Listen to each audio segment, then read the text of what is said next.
How are you? Bonjour, Diagwich. My name is Stephen James Smith. This is my fourth time trying to do this. Being a dyslexic can present certain struggles from time to time, reading a document being one of them. But I'd like to thank Nora and the team at the Centre Culturel Irlandais in Paris for asking me to be part of Addressing the Nations.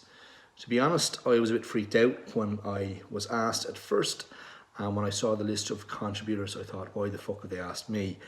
What have I to say and who'd want to listen anyway?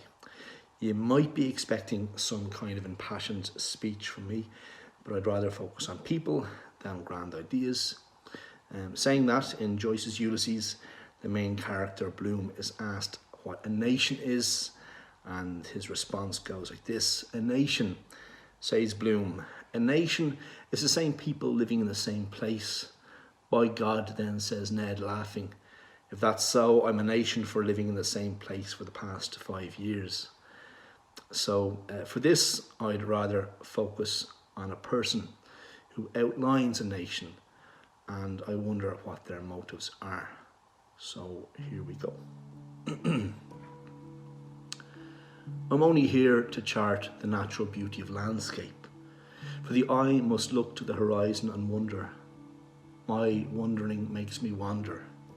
I go to serve as the land's memory. I care not for bureaucracy or for the leaching of ancient names from topography.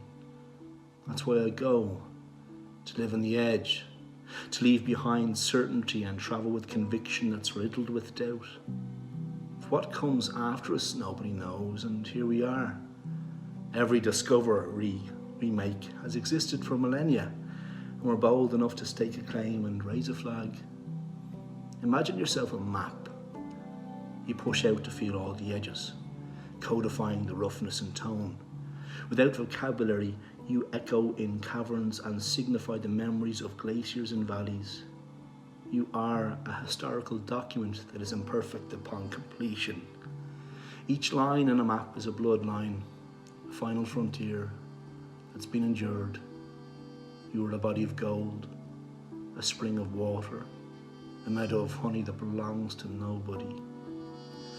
I do not make maps for ordnance survey.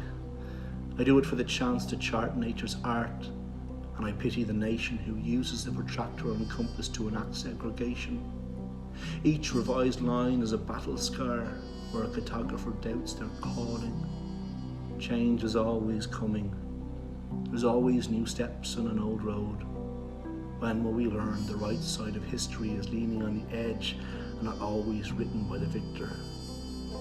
You ask about nations. They have come and gone. Who do they serve?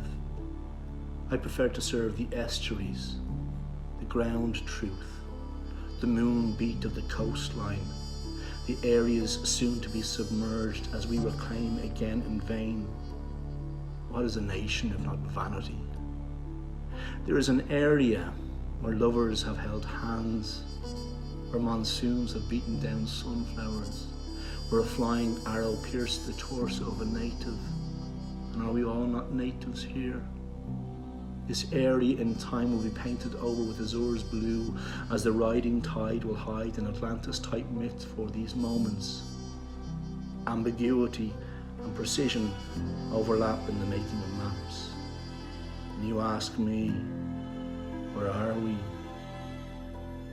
Lost, I say.